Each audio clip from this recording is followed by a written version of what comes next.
You've got a lot to do. Wouldn't it be nice to have a little less on your mind?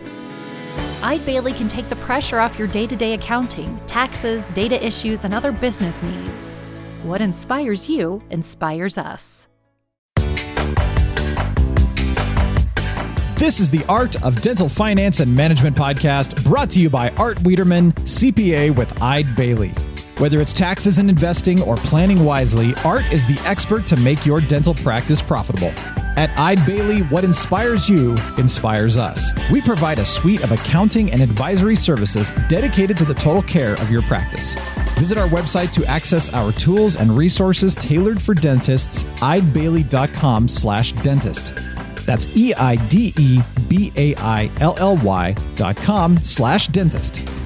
This podcast is distributed with the understanding that Art Wiederman, CPA, and Eide Bailly, LLP are not rendering legal, accounting, or other professional advice.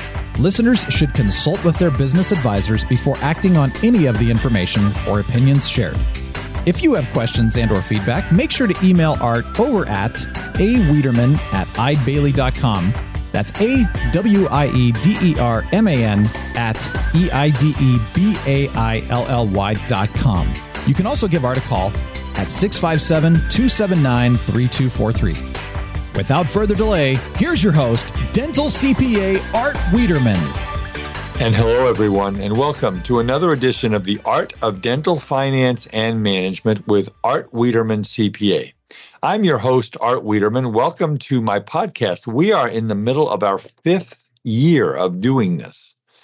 I can't believe it. I remember the first one I did was with my dear friend, the president of our Academy of Dental CPAs, Alan Schiff, back in, let's see, it's numbers. I'm supposed to be able to do numbers. We're in 2023. It was at the end of 2018 we did this, I think it was.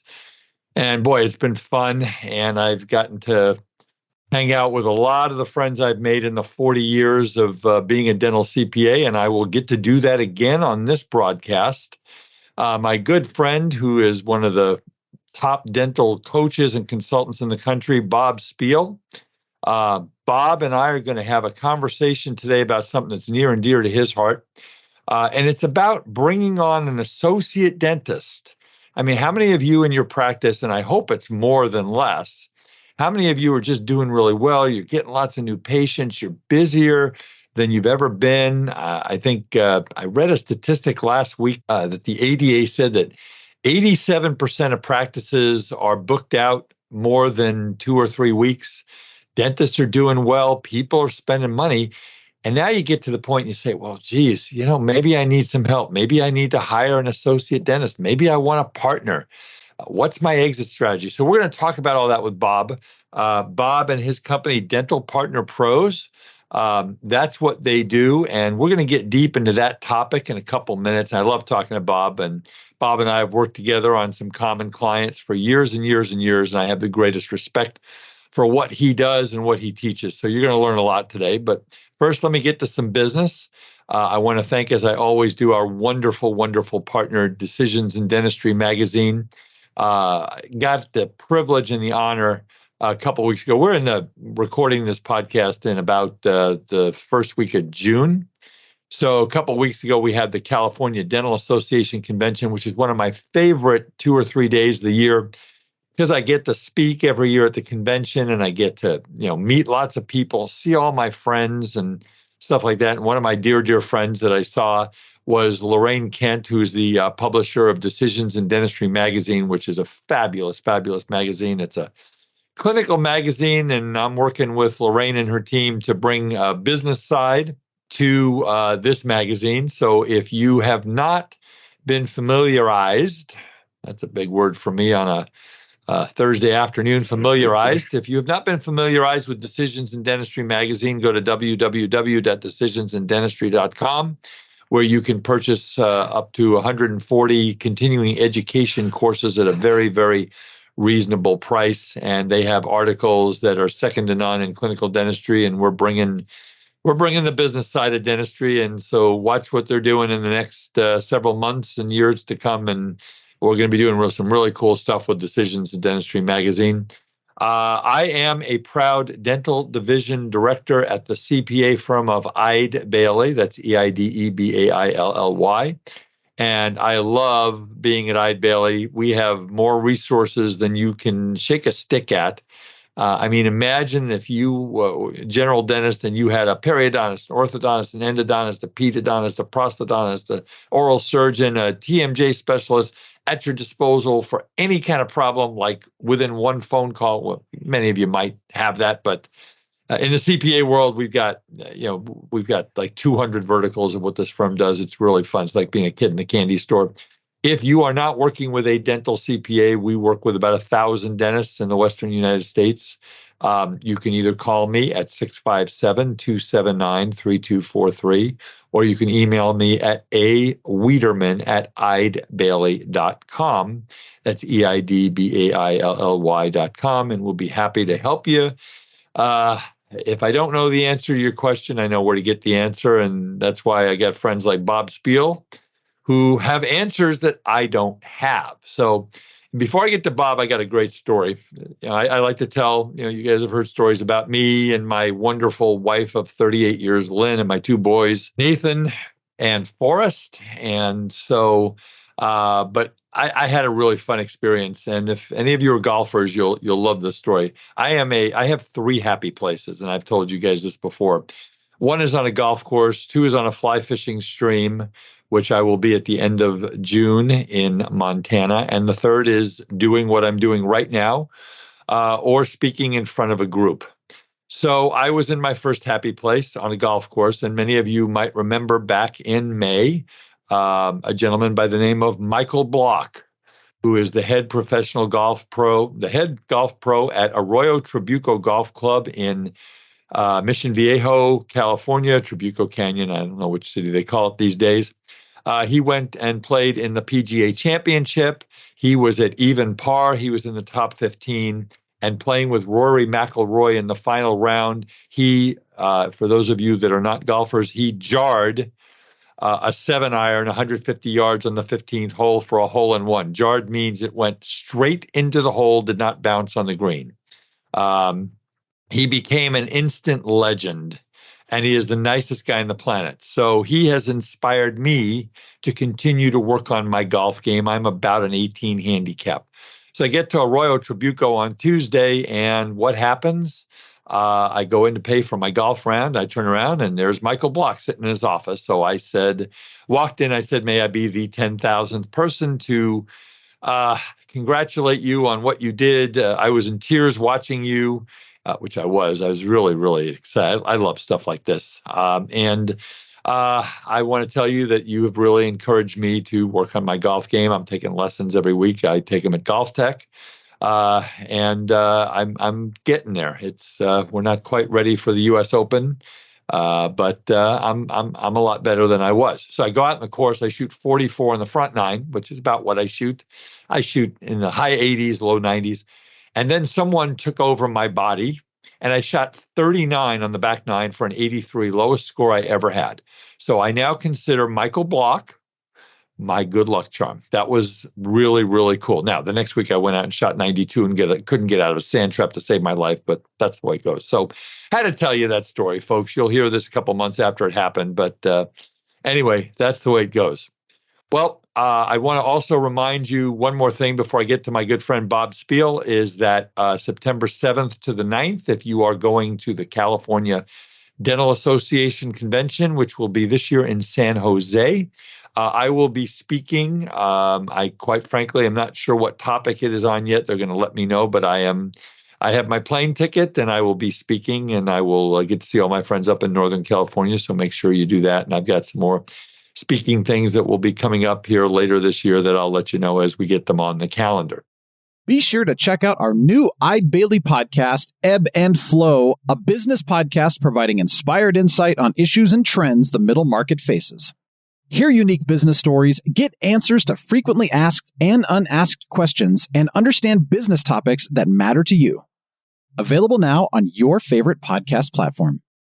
So let's get to my guest, my good friend Bob Spiel. Bob is the president of Spiel Consulting, as well as Dental Partner Pros. Bob is an amazing dental coach. He and I we've worked specifically on one large practice in the Southwest for, 10, 15 years. And just the stuff that he's done is just magical. That's all I can tell you. And one of Bob's passions is helping dentists to find a match of an associate and maybe have a partnership. And there's a lot more involved in that. So we're going to talk about, why do you bring on an associate? When do you bring on an associate? How do you get the dental team involved? You don't just walk in one day and start your day at 8 o'clock and at the morning huddle at 7:45 say, hey, by the way, here's Dr. Smith, our new associate. Let's make him feel welcome. It doesn't quite work that way. So we're going to get into partnerships and buy-ins and buyouts and all that stuff. So Bob Spiel, my good friend, how you doing today? Welcome to the Art of Dental Finance and Management. Thank you, Art. I'm doing excellent. Glad to hear it. Love your golf story. That's why golf is so addicting, because you have that one shot or that one game and you think, man, I want to do that again. And it takes you 10 times to do it once more. Oh, I'm telling you, it is. And I know you have the same addiction that I do. And the only thing other than getting to Augusta National that I have not accomplished in my life is a hole-in-one. A couple of weeks ago, I was on the course Monarch Beach Golf Links here in Newport Coast, and I put a 7-iron really close, but haven't gotten that hole-in-one yet. But I'll get there before they call my number. So you and I will have to get out and that'd be a blast. Have a date with a little white ball and with dimples. So hey, so Bob, tell us a little bit about your professional journey. You bet, Art. It's a crazy journey, to be very candid with you. They say that there are two ways you get into dentistry. Either dentistry finds you or you find it. And I was consulting in medicine when dentistry found me. Really? Yeah. My background. Yeah, it's so just really circuitous. My path here. Wait, you can't use a word like that on my podcast. That's okay. If I can't pronounce the word and I can't spell the word, you can't use it. Remember, I told you we don't do bad language. No, that's all right. Go ahead. So it was circuitous. It wasn't a 4-letter word. Okay, let's put it that way, man. There you go. Exactly. It was a multi-letter word. That's why. Talk about just crazy. I was actually a hospital and surgical center CEO back in the early 2000s. I fell into healthcare. I have an MBA. I got that about 35 years ago, and I worked in private industry back in the 90s. And there, my passion, Art, has always been leadership and team building from the very beginning. All right. When I first started in industry back when I was in my 20s, running actually a walnut orchard in Northern California, and had like 20 guys work for me, and I was 25 years old. I was the youngest guy there. Okay. And I learned a ton, but always leadership, always team building, just because I've just seen over and over again that as goes the leadership team, so goes the business. As goes the partnership, so goes the practice. And so I was really, really frustrated with medicine because, it's a very linear model today. It's all about volume, billing, and collections. Customer service doesn't matter. Patient service doesn't matter. Leadership doesn't matter. Teamwork doesn't matter. And I just happened to be invited to go on a consult with a friend of a friend who's a dental consultant, a guy named Larry Winterstein, who had been consulting for some 30 years. And I saw in 2 days through his eyes what dentistry is all about. And I fell in love with it. Shifted my entire, because at the time I was consulting in medicine, shifted my entire practice in 6 months' time. And I dabble once in a while still with medical practices, but 90% of what I do is in dentistry, and I love it. I mean, these are some of the most wonderful, kind human beings you're ever going to meet. I know that I have had the privilege of referring some patients to some people that I know in Orange County. And when you listen to them talk about what they do, I got I had the opportunity, Dr. Leanne Brady at the Pankey Institute. Yeah. I got to listen to Leanne at our dental CPA meeting in Scottsdale a couple of weeks ago from the Academy of Dental CPAs. And first thing she said is, I love what I do. Don't you love dealing with people like that? Mm-hmm. You do. Yeah. It's terrific. And And one thing that I found over the years is in medicine, we do a lot to save lives. But the coolest thing about dentistry is, or one of the coolest things is we get to change lives. Dentists get to change lives all the time. Yep. And for the right person, I think this is the greatest small business in the entire world. I've been able to speak in almost every major meeting. I'm actually on the faculty for Dr. Gordon Christensen, who's the godfather of dentistry. I've heard of him. Yes, I give a course every year for him on leadership and team building, and just feel really, really lucky. I have to pinch myself every morning to say, you know what, I actually get to do something today that 95% of the time, it's just plain fun. Well, that's the idea, right? So yeah. So you've been a dental coach for how long? 15 years. 15 years. Yeah. And then you got into this whole area of associateships and partnerships. Mm-hmm. How did that happen? Well, it was always an interest of mine, again, because leadership and team building is a passion. But you'll remember Linda Miles. I don't remember her. I know Linda. She's one of my favorite Linda. human beings on the planet. I love Linda. She's one of mine as well. I love Linda. I got to meet her back in 2008, just as I was walking into dentistry. Larry encouraged me to go to meet her at a ADMC reception in San Antonio, and just happened to have an opening when she was the belle of the ball at the time. She's now semi-retired, but at the time, Linda was like the female pope. Okay. Yep. And there was I wouldn't even say female. She was the pope. She was the pope. Yes, person in dentistry. Yeah. Mm-hmm. Yeah. I call her the godmother of dentistry. and I just had an opening, and I had 20 seconds of courage, went up, stuck my hand out and said, Linda, my name is Bob Spiel. Larry Winterstein said I should meet you. And somehow the waters parted, Art. We talked for 30 minutes and became fast friends. So fast forward, 2 years later, we're having a phone call, and she just said to me off the cuff, you know, Bob, dentistry has a 75% failure rate in placing associates. And Art, I had to pick my jaw off the floor and then say, because I've hired over 1,000 people in my career in other lives and in other things. And I said, how can that be? I mean, you don't even see that failure rate in medicine, let alone why in dentistry? And she frankly said, nobody knows. It's just how it always has been for decades.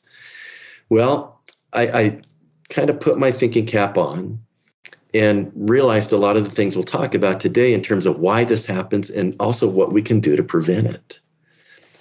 Okay. But the fundamental thing is that the partnership, this relationship between the dentist lays the foundation for the whole practice, as you see all the time in your CPA work, all right? Yep. And if it's tight and cohesive, just like our clients that we get to work with together, magic happens.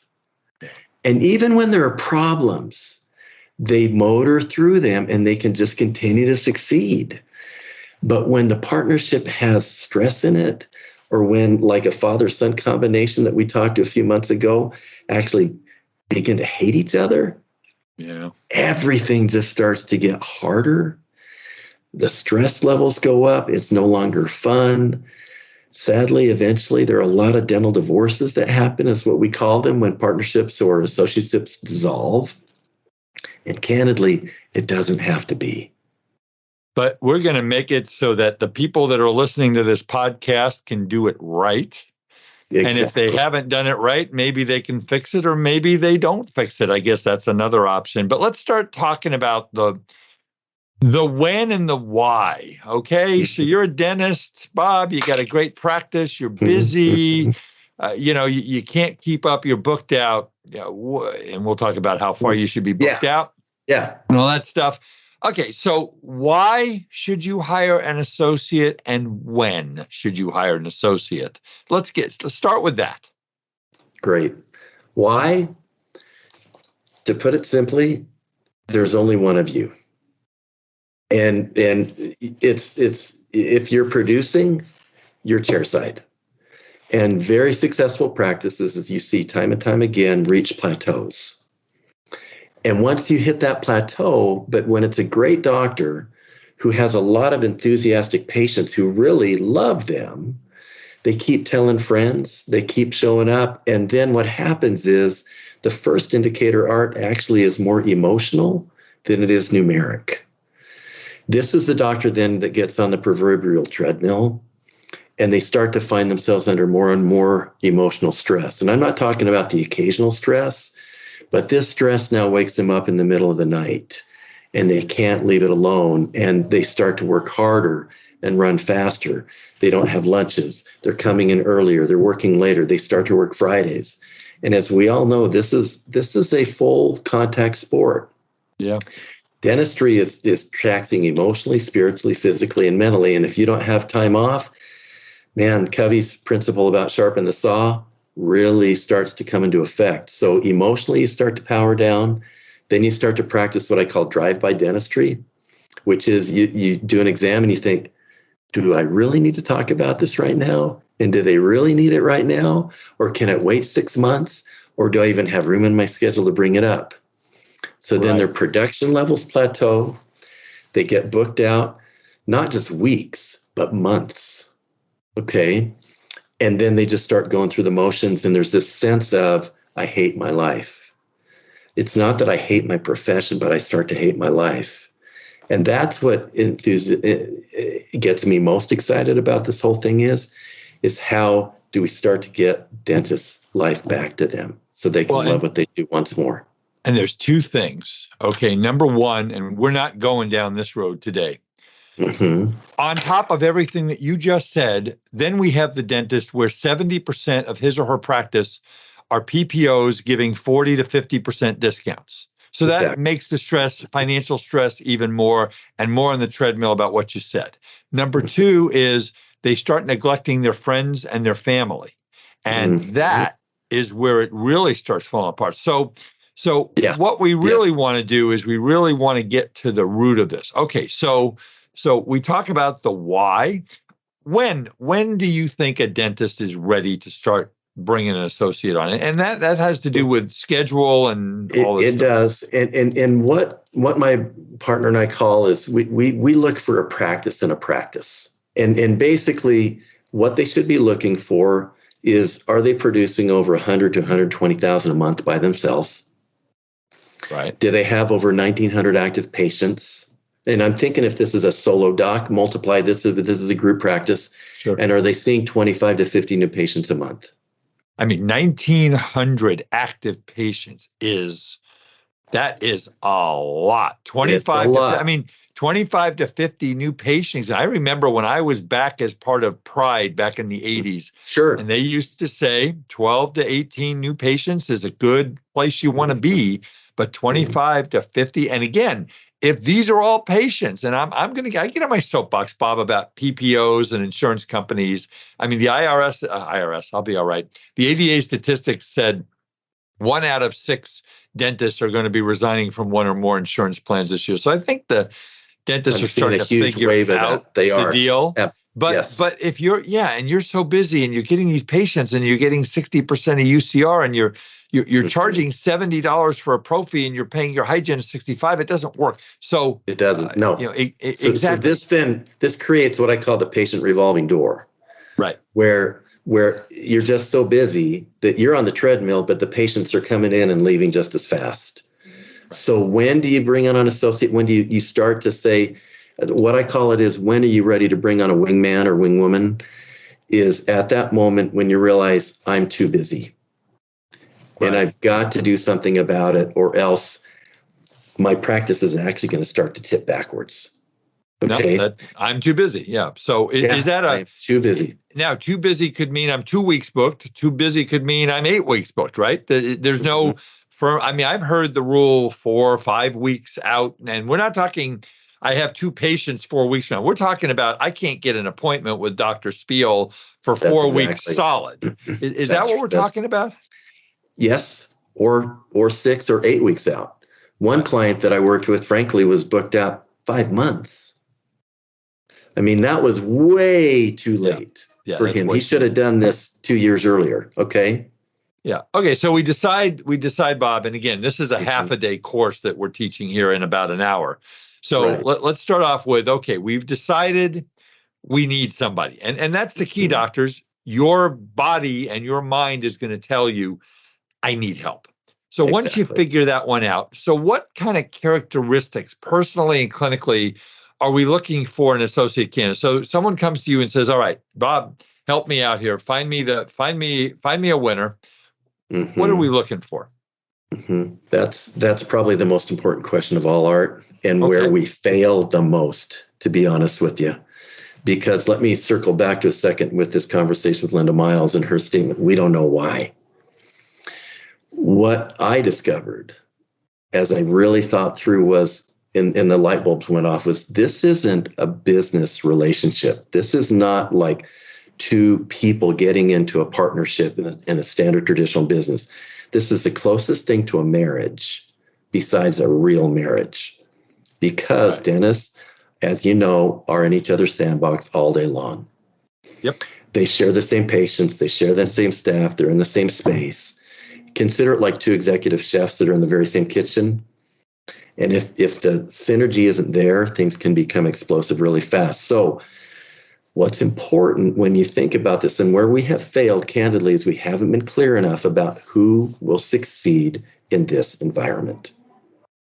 Right. Okay.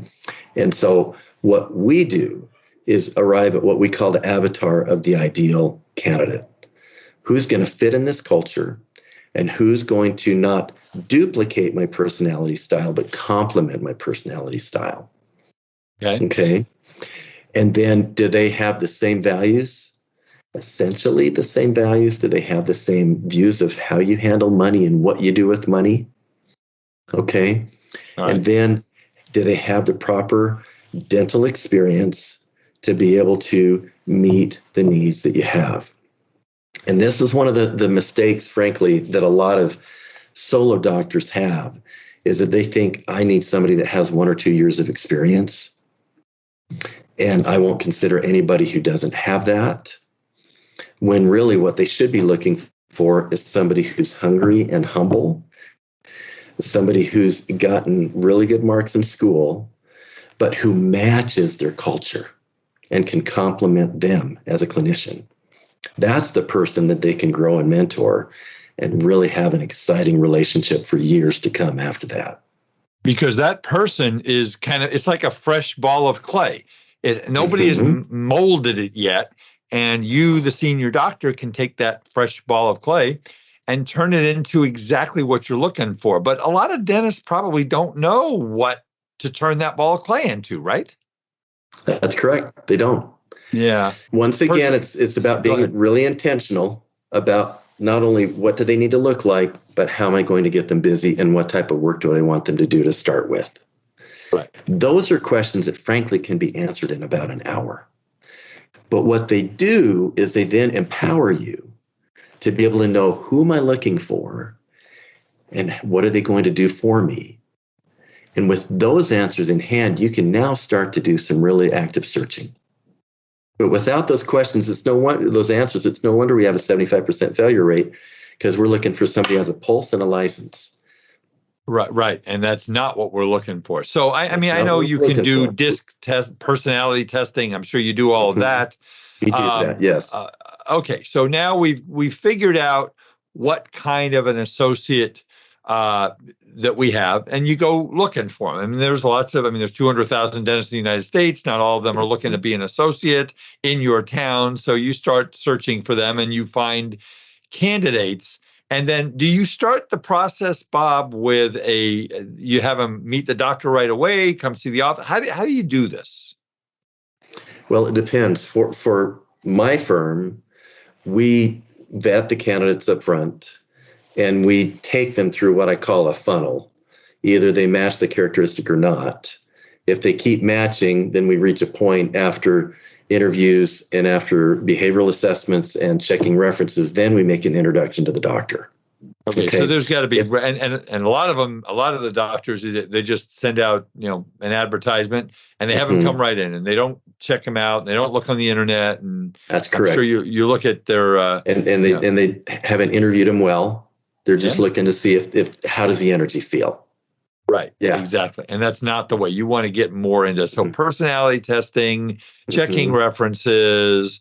I mean, I'm sure you're checking on the internet, maybe check their social media. I mean, I've told my boys, I say, if down the road you want to apply for a job, don't do any stupid stuff on social media. And my boys don't do any stupid stuff on social media, but there are a lot of people that do.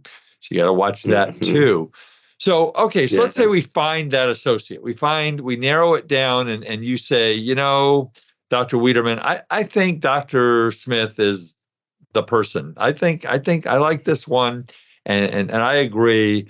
So we bring them on. So there's got to be some sort of an associate agreement, discussion with the associates.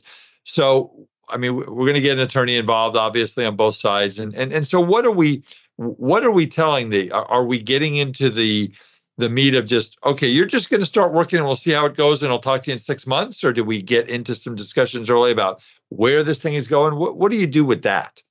That's a great question. Dentists know almost intuitively that it's easier to set expectations up front than try to reset them after the fact. And so there's this phrase in the industry that's been used for years, inform before you perform. Yep. It's the very same thing.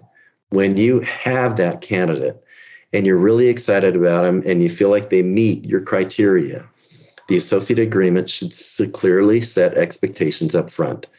And not just those hygiene expectations, if I can use that, regarding pay and hours and time and things like that, minimum guarantees, et cetera, but also areas like non-compete, non-solicit, malpractice insurance, et cetera. And is there an opportunity down the road for partnership? Yeah. So how deep into that do you get right up front? Do you say, we're going to offer you a 25% partnership in 12 months? It's just kind of, we're going to have this conversation 6 months from now and see how everything goes? That's exactly right. With certain targets in place. Because that's one of the cool things we can do in dentistry is we can measure a lot of what happens. So you're going to set a target for maybe production and maybe some educational goals that you want them to go learn sleep dentistry or placing implant or whatever it's going to be. Or digital dentistry, whatever it is. Yes. Yeah. Okay.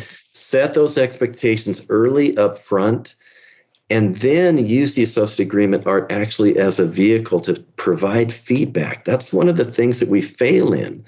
We bring these candidates in, and then to your point, we'll talk to you in 6 months. Instead, one of the things that I learned in medicine that I think has a lot of application to dentistry, there's tons of informal mentoring that goes on, but also formal mentoring. Okay, I'm an advocate of what I call chart reviews, where monthly you get together and you go through the good, the bad, and the ugly. And you each do it together, because one of the other areas that causes partnerships and associates to break down is they don't trust each other's dentistry. Ooh, that's huge. I mean, now you don't make them bring study models in before they. But just do it beginning to end. Make it a case study. This is how the patient presented. This is their chief complaint. This is what the radiograph showed. The intraoral photos showed. This is what I did. This was the outcome.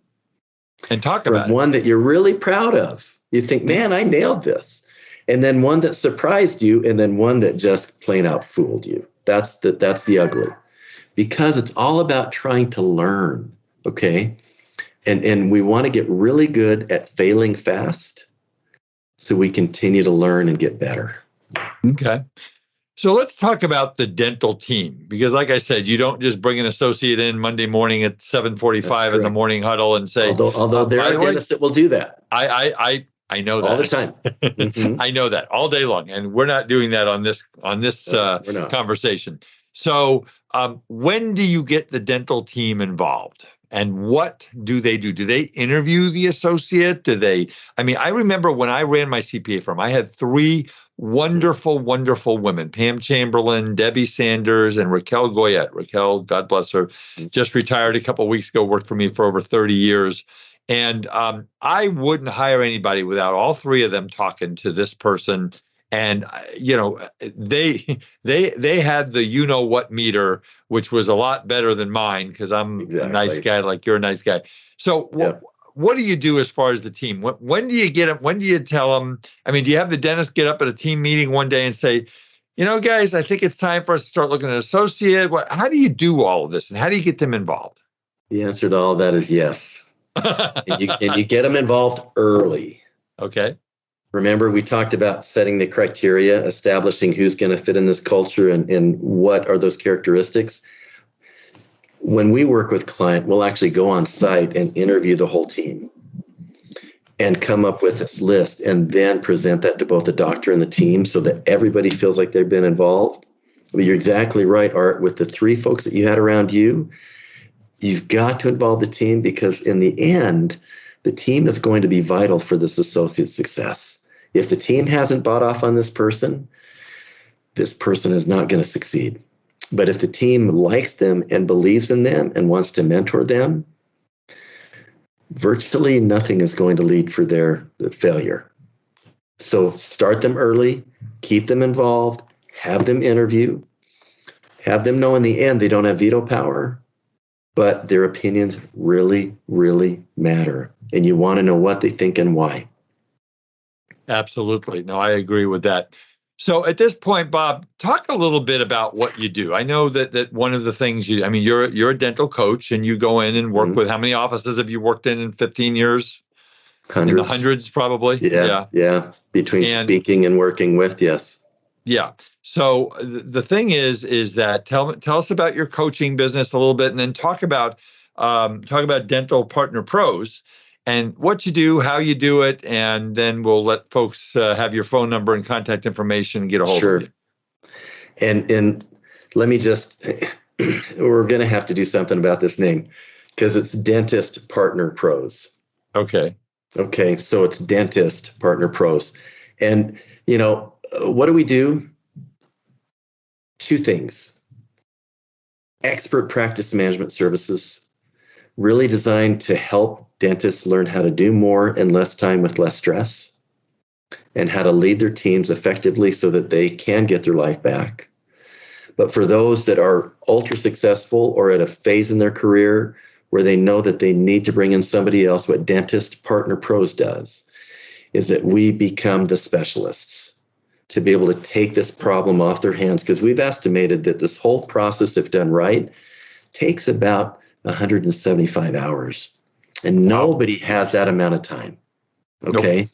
So we're just ready, fire, aim type mentality, where the whole thing Dentist Partner Pros does is that we ready, aim, fire. We go through the whole process and help the dentist know and have the confidence, and the team know and have the confidence that this person is the right person. And the doctor's got to have the mentality to say, this is like the biggest decision other than me with my spouse or significant other. And if they don't have that, then it's probably not going to work. So, Bob, how can someone get a hold of you? And we'll put this in the show notes also for when we put this out, which will probably be, I think, in July. I have to check the schedule. Sure. Go ahead. Easiest way to get a hold of me, 2 ways.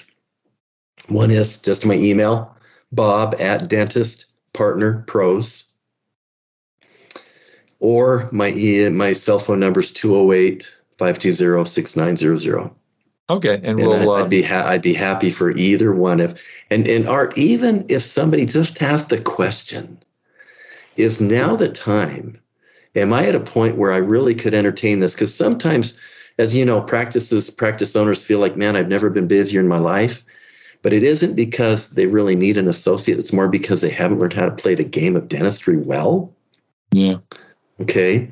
But there are also those that just like my partner today, had a conversation with a doctor who is the quintessential owner who now doesn't have lunch, is coming in early, stays late, comes in on Fridays, and he's just burning the midnight oil.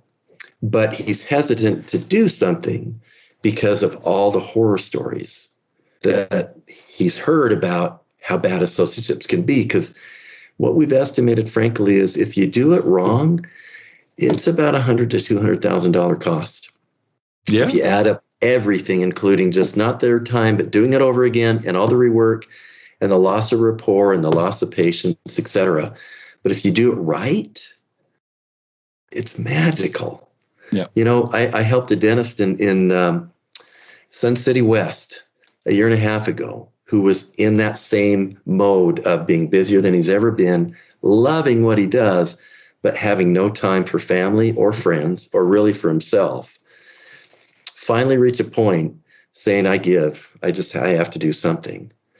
And we found the exact right person for him, even though he thought he had the right person in one of his best friends from dental school, which, by the way, is one of the mistakes that can happen very often, is you bring in a friend.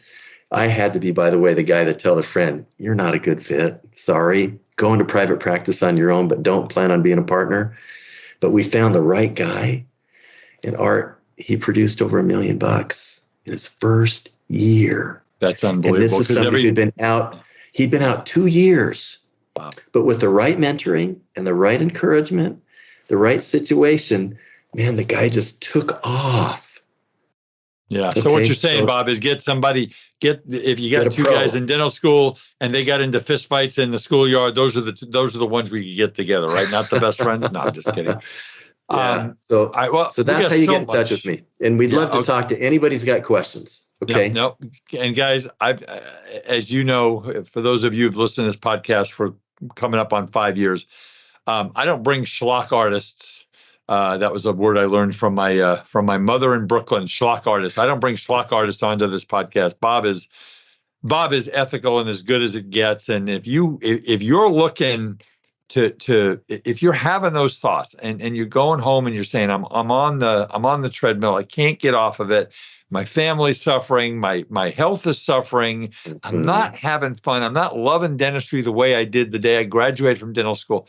Just give him a call and talk to him. He'll talk to you all day long, and he'll probably even talk to you about golf too. So, but anyway, all right. So let's get into and again, unfortunately, we have less than an hour to do all of this, Bob. Yes. All right. So now we got the associates working, and it's working out really well. They've listened to you. They follow your advice. Associates producing, dental team loves the associate, patients love the associate, practice is growing, the 25 to 50 new patients are being serviced well. Okay, so now, all right, we're there 3 to 6 months. Okay, so when do we start talking about partnership and what do you suggest? I have my own ideas, which I'm going to share, but obviously you're the expert. Okay, so it's time to talk about, tying the knot, going to the ceremony, getting married, whatever you want to call it. How do we do this? Let's start that discussion. Yes, because that's the goal, ultimately. For our firm, we're trying to find partner-level associates who then will fit, produce, make money, and it's almost like natural attraction that the owner doctor says, I really want this person to be a part of my deal. Right. But the question is how much is really one of those answers. It all depends. It all depends what your goals are as an owner, what your lifelong plan is, where are you in your cycle, but it's got to be enough to have it feel significant to this associate. Yeah. But it can't be so much that you feel like you're giving it all away at the same time. Okay. Yeah. So there's a lot of discussions that happen at this phase of the game in regards to how much do you really want to do. I suppose the best answer that I'd give is in thinking about partnership, it needs to be more of a discussion about what does this person bring to the table and how can they contribute to the long-term health of this business as opposed to just a financial transaction. Okay. Right. I like to say somewhere between 20 to 30 to start with. Yeah, that's and right. Then let them grow into the 50% part. But that is not automatic and it's not overnight. So doctors, I want to point out a couple things. When you're looking at a partnership, because Bob has 15 years experience in this, I have a lot of experience in this. You're talking about two separate and distinct things. First, you're talking about ownership of the rock. How much of the goodwill and hard assets, the value of the practice are you going to buy? And I agree with Bob, 20 to 30. I like 25% for a young doctor to start off with, because number one, if that doctor, Bob, has been there for 6 months or 9 months, they're not producing enough dentistry, notwithstanding your dentist that did $1 million in the first year. That's the exception rather than the rule. That's the exception. They're not producing enough dentistry to be able to afford that buy-in of 50% of that practice. So 25% is it gets them a piece of the rock. It gets them the covenant not to compete. So they're not going to go down the street and open up, because that's another fear that doctors have. I hire an associate, and after a year, they're going to go take all my patients, go down the street. Well, if we get them as a partner, no matter what, in most states, and I'm not a lawyer, they're going to sign a covenant not to compete, and they're not going to be able to go down the street because they paid for something.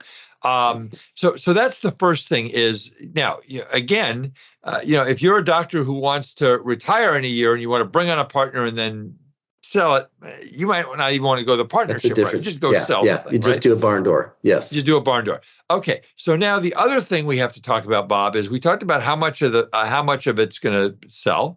So let's say we got a practice that's doing $1.3 million, and let's say it's worth $1 million and we sell 25% of it. A $250,000 purchase is very doable. It's a nice bite-sized chunk. Most of the banks will not finance that because they want to get a lien on the whole practice. So a lot of times the senior doctor will be the bank, with the junior doctor maybe making a down payment. You see a lot of that, right? Right. Mm-hmm. And then so we have that. So then we have to decide, Bob, how do we split profits? And I have a couple ideas. And again, we only had a certain amount of time, but what are some of the most common ways you see doctors who go into partnership splitting profits? The most common way that I see it is the eat what you shoot model. Right. With a set percentage, usually somewhere between 30 to 35, that goes to both partners for the collections that they generate. Right.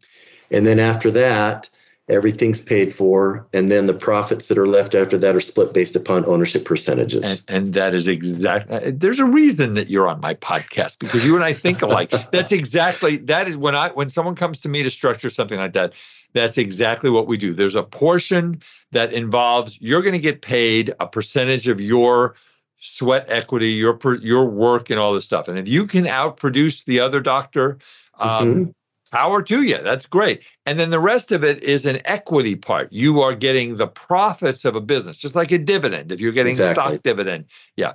So that's the way that we do that. And that seems to work pretty darn well.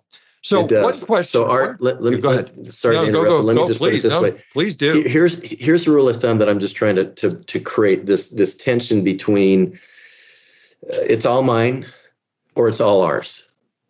Okay. Yep. And you're trying to find that Goldilocks zone in the middle where you're rewarded for your work very well, but at the same time, there's enough in the end that you want to play together nicely. Right. And that's the goal.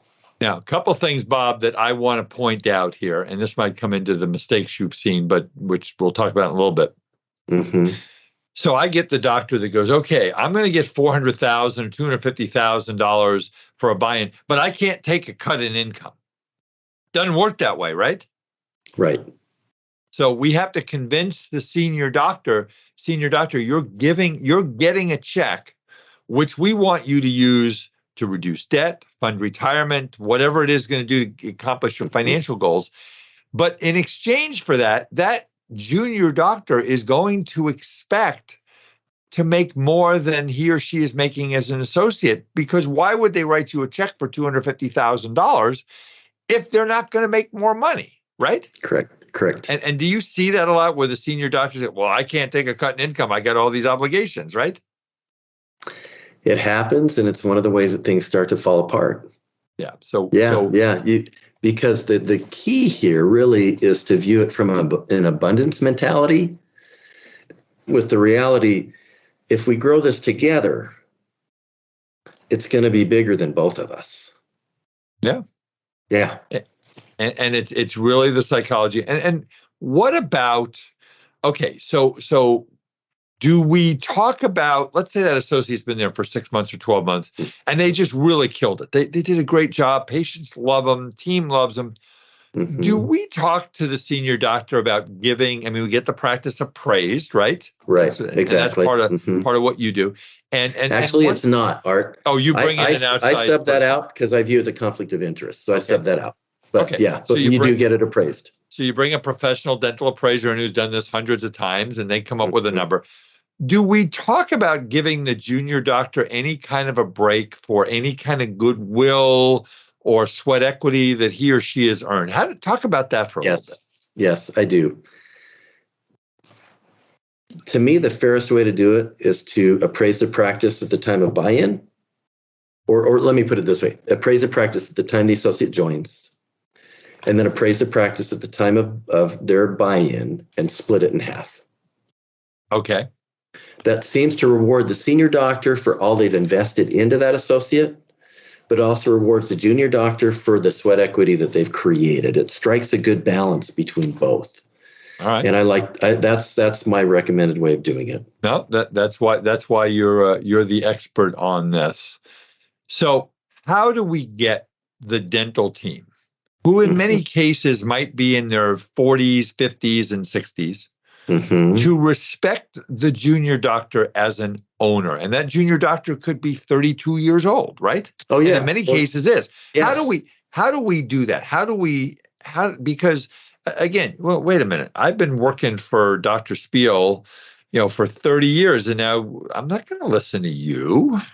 What do you know? How do we get around that? Let me just tell you a quick story, and then I'll dive right into it. Please. And being from Southern California, this may resonate with you. My dad was a Navy veteran for 30 years, served in the submarines back in World War II. And there was a brief time in my life that I thought I was going to make a career of the military. And one of the things that Dad said to me was, Bob, if you really are serious about this and you become an ensign and you're on your very first ship, you need to find a warrant officer who essentially, in layman's terms, is a crew boss. Okay, a very senior level crew boss for the enlisted guys. Sit down with this individual one-on-one and say, I know I'm green. I know I'm young. I need a mentor. Can I ask you to help me behind closed doors? Okay. So why do I put it that way?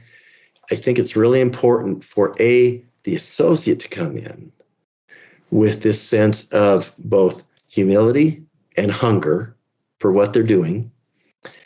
And it's important for the practice to bring in the most senior assistants to work with this person, to be able to help them learn not just about equipment and supplies, but also techniques and skills that will allow them to continue to lift their abilities further and further and further. But that's why I say you bring the team into the process early, because this is where the rubber hits the road. They have to essentially, when this person joins, when the associate joins, want to like them and back them and give them the benefit of the doubt. Then it's up to the associate from there to start to prove to them that you can trust me. I'm not here to be everybody's best friend, but I am here to be taught and mentored, and I'm here to do my very best work. And then also have a system where the associate can actually be mentored by the assistants. For instance, I love to have table clinics with this new doctor, with the assistants who will come in and kind of train for the first month or two on all their supplies and all their equipment and all the way they do things.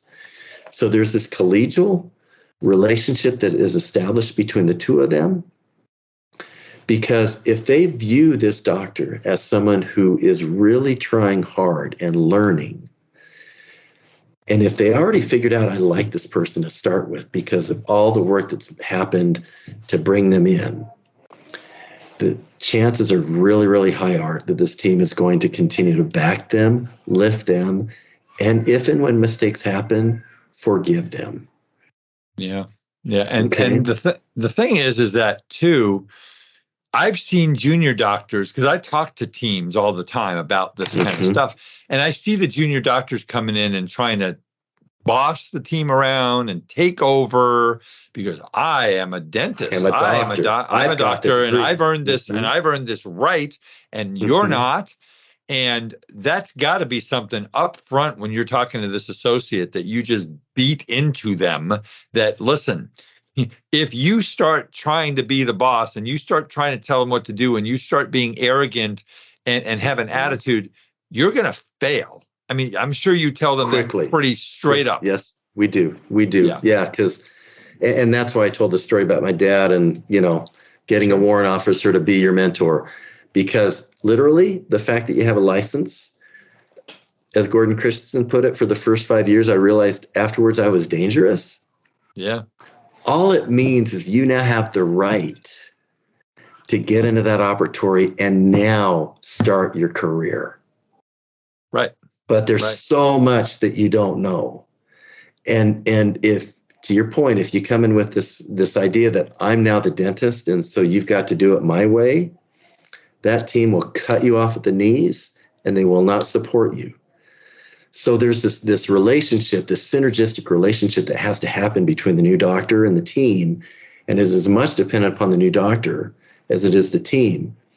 But if they both come at it from a really positive standpoint, and then the senior doctor is backing the new doctor as well and mentoring actively, it creates this wonderful synergistic relationship where everything just gets better. Where that doesn't happen, it becomes really hard and eventually the relationship ends.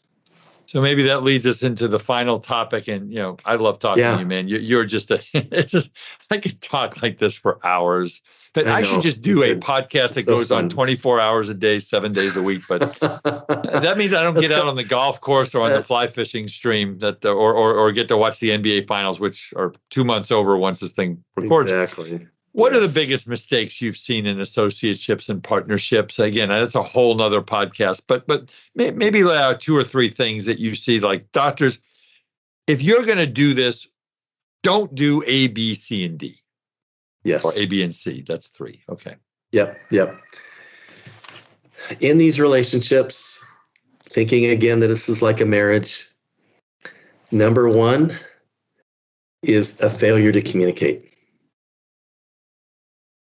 And by that, really being able to share what's going on and what you're thinking, because dentists typically are so prone to avoid conflict, which means they don't like to have tough conversations or provide feedback. And you've got to overcome that innate, almost style point, this saying, oh man, conflict is bad. Instead, it's creating discussion and conversation. And if you have to, debate. But that's the number 1 point that causes most failures, failure to communicate. And then wedges get stuck in the relationship, and eventually the relationship will fall apart. I think number 2 is, frankly, not bringing in somebody who's going to complement your style, where you've got styles that either are too much the same or conflict with each other. So we're a huge believer in DISC. I think DISC is one of the greatest personality style guides out there, and we use it all the time to know about you and your team, how you show up, and who's actually going to help you be a better version of yourself than a worse version of yourself. And then dishonesty, candidly, sadly, but it happens, that destroys relationships quickly. And not learning how to trust each other's dentistry. And that, frankly, is a matter of, are both dentists competent and confident with what they do? Okay. So how do you prevent those things up front, Art? And I think, honestly, the biggest mistake that I find, and this is why we have a 75% failure rate over and over again for decades for bringing in associates, is that doctors try it alone. Yeah. And just like they soon learn after a few years in private practice, I'd rather send that root canal to a specialist because there are better things to do with my time. And if the mistakes happen, it's all on me. It's the same thing here. Bring in a specialist who knows what they're doing, who can take this problem off your hands and allow you to keep doing what you're doing well, but not be burdened by having to do it alone. So, Bob, that's great information. We covered a lot of topics in a short period of time. And doctors, I would encourage you, and this should be something that you do in every part of your business. Okay, I mean, I am not a social media expert. I am not an IT expert. I don't do cybersecurity. When I was in my own practice as a CPA for 33 years, what I don't know, I go out and hire. And that's what you got to do here. And we could be talking about all these different topics. And, in dentistry, there's so many things, and you will be better served. So I would encourage you, if you are thinking about going down the road and bringing in another doctor into your practice, or maybe you have one and you're thinking about bringing a second doctor in, I would encourage you to get Bob. So one more time, Bob, the name of your company is Dentist Partner Pros. Dentist Partner Pros. And is that the website? Is it www.dentistpartnerpros? Dentistpartnerpros.com. Yep, that's our website. And Bob at dentistpartnerpros.com. And Art, to your point about experts, let me just throw one thing out there that we're really proud of is, whereas the industry's had a 75% failure rate, over 10 years, I've had a 90% success rate. Well, 30% gets you into the Hall of Fame in baseball, so that's 3 times that. That's pretty good. And again, you and I have had long conversations about this topic, and the bottom line, doctors, is it requires a lot of conversation, a lot of communication, a lot of deep thought. And, I'll come back, Bob, to the same thing that I've taught on this podcast and from a lecture stage for almost 40 years is my 75% rule. 75% of any major decision you're going to make in your life: buy a business, bring on a partner, get married, buy a business, buy a house, buy a set of golf clubs, which is the most important decision we all have to make, is in your gut. And you know what? You could bring Bob Spiel and he can do all his magic, and it is magic, right? And at the end of the day, if your gut says this isn't the right person, it's not the right person. But at the end of the day, it should feel like you go home and you say, you know what? This is going to be great. And I come back again. People who have a positive attitude live 8 years longer than people that have a negative attitude. And you want to have somebody who's got a positive attitude. So Bob Spiel, again, what's your cell phone number again? 208-520-6900. Bob at dentistpartnerpros, all one word.com. Okay. And thank you, Art. Awesome. I love it, man. This is great stuff. And I love having, friends like you in this industry. And I'm fortunate to say I got a lot of them. Hang with me as I take this out. Folks, again, thank you for the honor and the privilege of your time. I just love doing this. We got a lot of great stuff coming up. We've got my next podcast I'm recording is with 2 of my favorite people, 2 wonderful young ladies who are sisters. And we're going to talk about, what does the inside of your dental office need to look like? Interior design and building your office. So we're going to get into all kinds of topics. We're going to get into topics about reducing reducing PPOs in your practice. Bob and I are passionate about this. All the people I know in this industry, it's just terrible. It's just terrible. So we gotta have that conversation. Anyway, but if you are looking for a dental CPA, I would like to think that what we do at Eide Bailly is as good as it gets. If we don't have the answers, we know where to get them. And it's like anything else. If you're going to have a CPA, they know how to file your 1040. They know how to file your 1120 or your 1065. But as one of my good friends, Bob Gray, who's in our Eide CPA group, says, if your CPA doesn't know the difference between mesial and distal, maybe you need to find somebody else.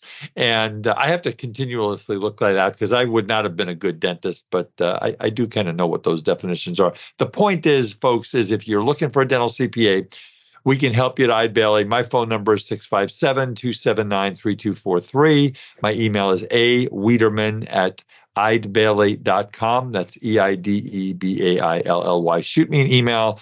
Give me a call. I love talking to dentists. I've done my whole career. Please go and look at our wonderful partner, Decisions in Dentistry magazine. Look at their website, www.decisionsindentistry.com. 140 continuing education courses at a very, very reasonable price. And watch us in the next, we'll be having some announcements coming out, maybe I'm hoping before the end of the year, to kind of tell you what I'm doing to work with them on the business side of dentistry in the magazine. It's one of the most well-respected magazines, if not the most well-respected in the profession. www.decisionsinDentistry.com. Come see me at the CDA convention in San Jose, September 7th through the 9th. Look at the schedule. I'll be on there. I think it's a little early. They get them going a little later these days. And, please tell your friends about our podcast. We have thousands and thousands of people who download these podcasts every month. I was at CDA and I had dozens of people come up and say, thank you for what you've done. Thank you for what you're doing. Thank you for helping us. We're here to help. And folks, that is my legacy. My legacy and Bob Spiel's legacy and all the people that I work with in this profession, our legacy is to help you to be successful. I will say this again, and if you guys are sick and tired of me saying this, too bad, it's my podcast, I get to say it. You are not about fixing teeth. You are about a better life, a better relationship, a better self-esteem. And that is what you help people with.